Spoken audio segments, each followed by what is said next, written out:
Class 11 accountancy basic.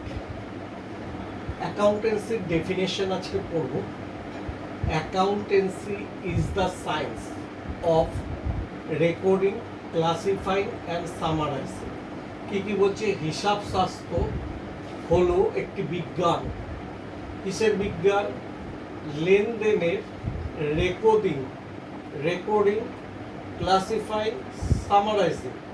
Recording মানে লিপিবদ্ধকরণ, summarising মানে ক্লাসিফাইং মানে শ্রেণীবদ্ধকরণ, সামারাইজিং মানে সংক্ষিপ্তকরণ। তাহলে হিসাব শাস্ত্র হলো একটি বিজ্ঞান। কিসের? লেনদেন। এখানে জানতে হবে লেনদেন কি। লেনদেনকে আমরা বলতে পারি কোনো একটি আর্থিক ঘটনা যার ফলে ব্যক্তি বা প্রতিষ্ঠানের আর্থিক অবস্থার পরিবর্তন সাধিত হয়। সংশ্লিষ্ট ব্যক্তি বা প্রতিষ্ঠানের আর্থিক অবস্থার পরিবর্তন সাধিত হয়। তাহলে লেনদেন কাকে বলবো?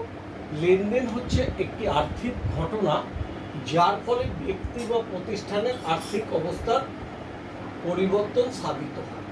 আমরা অ্যাকাউন্টেন্সিতে এই লেনদেনটাকে লিপিবদ্ধ করব। রেকর্ডিং মানে লিপিবদ্ধকরণ, ক্লাসিফাইং মানে তাদের শ্রেণীবদ্ধকরণ, এবং সামারাইজিং মানে সংক্ষিপ্তকরণ করব।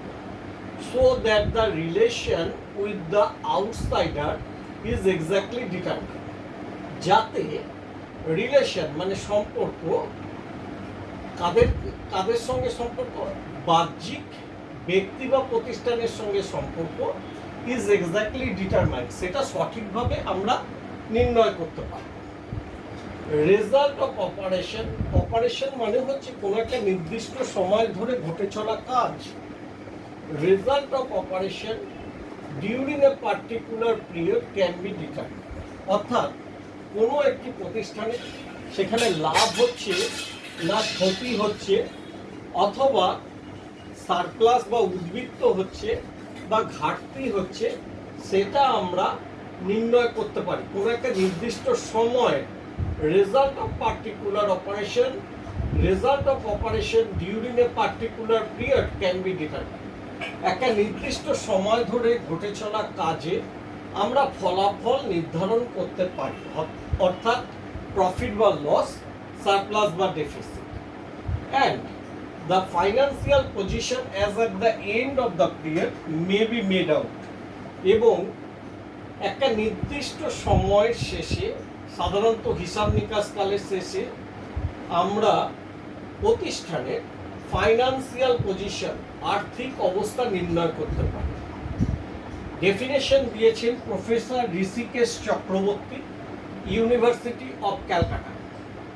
তাহলে কি বললাম?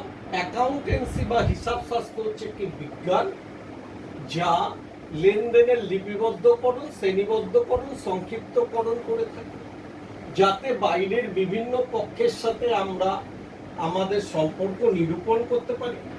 কোনো একটি নির্দিষ্ট সময় ধরে ঘটে চলা কাজে ফলাফল আমরা নির্ণয় করতে পারি, অর্থাৎ প্রফিট বা লস অথবা সারপ্লাস ডেফিসিট। এবং একটা নির্দিষ্ট দিনে বা একটা নির্দিষ্ট হিসাবকালের শেষে আমরা প্রতিষ্ঠানের আর্থিক অবস্থা নির্ণয় করতে পারি। তাহলে আর্থিক ফলাফলে হচ্ছে আমাদের লস, প্রফিট, সারপ্লাস, ডেফিসিট। আর্থিক পজিশনে আমরা দেখাই অ্যাসেট, লায়াবিলিটিস, ক্যাপিটাল, এগুলো আমাদের কি আছে। এটার ডেফিনেশন দিয়েছেন প্রফেসর ঋষিকেশ চক্রবর্তী, যিনি ক্যালকাটা ইউনিভার্সিটির একজন প্রফেসর।